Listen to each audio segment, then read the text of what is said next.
I think this is something that was honestly blown hugely out of proportion because he first of all said the Khan family looked like amazing people in that interview, which for whatever reason never wants to get reported.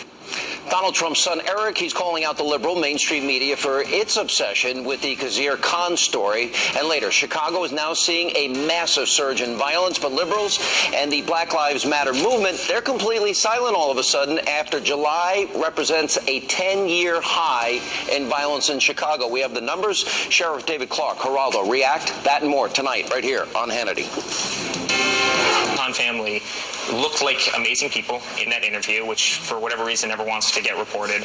He called him a hero on so many, so many different times. But it's and again, he wasn't talking. This isn't a Muslim thing. This is an ISIS thing, and this is also an anti-immigration, anti-Syrian refugee thing coming into the country because he doesn't want to see more Americans dead. I mean, my father's a great patriot. He doesn't want to see more Americans dead.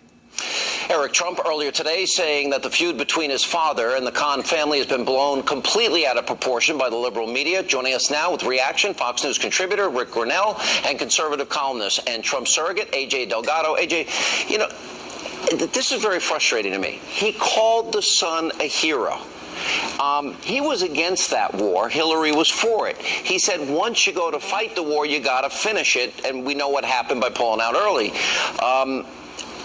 When you compare Pat Smith's coverage to Khan's coverage, the disparity is nearly an hour to 70 seconds by the mainstream media. So my question is, why are they distorting this, and what does it mean? Well, Eric's absolutely right. And I think what we're seeing here is the media is not even pretending anymore that they're not in Hillary's camp. Let's see what happened here. We had headlines saying that Donald Trump had attacked Mr. Khan.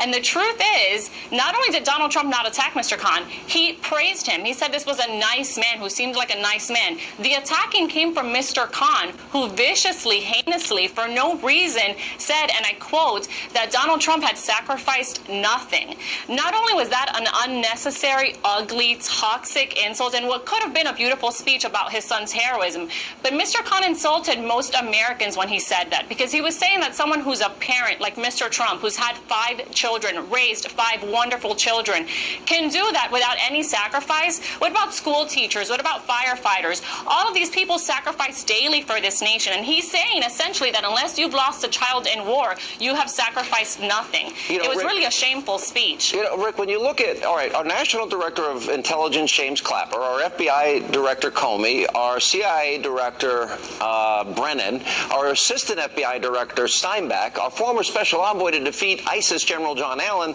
and one more, our House Homeland Security Committee Chair, McCall, all said, like Belgium, like Germany, like Paris, like Europe in general, that ISIS and radical Islamists will infiltrate the refugee population. That's where his policy is coming from. Until we can vet them and make sure Americans are safe. He wasn't talking about the Khan family. He wasn't talking in any pejorative way about anybody. He's talking about keeping Americans safe. Why does the media take it to that level? These are a bunch of young reporters who are really easily manipulated. And when you look at these reporters who are just retweeting and repeating and reposting stuff on Facebook, no one is really taking the time to look at the evidence. They're looking at their colleagues, they're looking at their Twitter followers, and they're just repeating this line. It's groupthink, and it's a very young reporter thing to do. But it's not just groupthink. It's also, CNN and NBC and ABC and CBS. I mean, the disproportionate coverage, especially when you compare it to Pat Smith, it's daunting. Yeah, it is daunting. Look, we're on the 5th day of this, or 6th day, talking about Trump's comments. The New York Times puts on their front page, and a front page above the fold, how other politicians are reacting to the Donald Trump statement. And meanwhile, what's happening today is the U.S. is bombing ISIS in Libya because Hillary Clinton's failed judgment has brought us to the place where ISIS is growing into another country. I mean, why aren't reporters focusing on what's truly happening today, things that matter, rather than the 6th day coverage of the Khan story? And as we just pointed out in the last segment, AJ, and Hillary lying on Fox News Sunday, easily provable in her characterization of James Comey.